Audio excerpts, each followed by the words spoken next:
Quelles sont les causes principales de cette peur de l'étranger, peur de l'autre, peur du différent? Alors oui, le titre est volontairement un brin provocateur, effectivement, puisque avoir un ami noir, c'est l'excuse par excellence que sortent les racistes quand ils sont accusés d'être racistes et qu'ils veulent s'en défendre. Mais ce que je veux dire, c'est que nous sommes tous quelque part un peu racistes ou au moins complices de racisme sans vouloir le voir et sans le réaliser. Nous le sommes parce que je suis frappé de voir combien énormément de concepts, de notions, de termes de vocabulaire venus de l'extrême droite sont maintenant entrés dans le débat public, utilisés tant par la gauche que par la droite, comme si quelque part on avait complètement oublié d'où cela venait.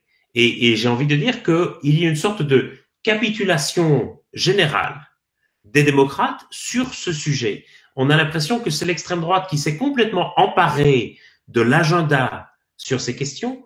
Et je crois que ça date du moment où Laurent Fabius, en 84, déclare « Le Front National pose les bonnes questions, mais apporte de mauvaises réponses ».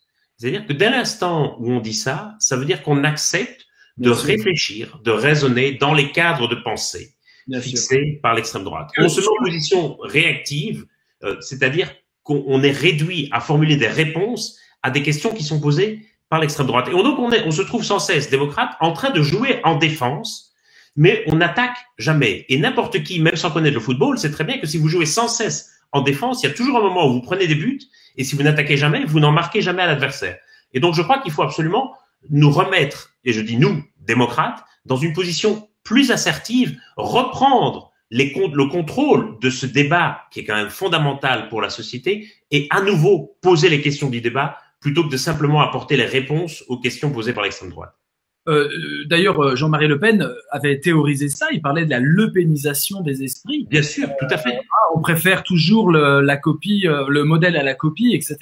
Et nous ne nous en rendons pas compte. C'est ça qui est frappant. J'entends beaucoup de gens, y compris parfois dans des associations d'aide aux migrants, qui emploient des termes comme l'appel d'air.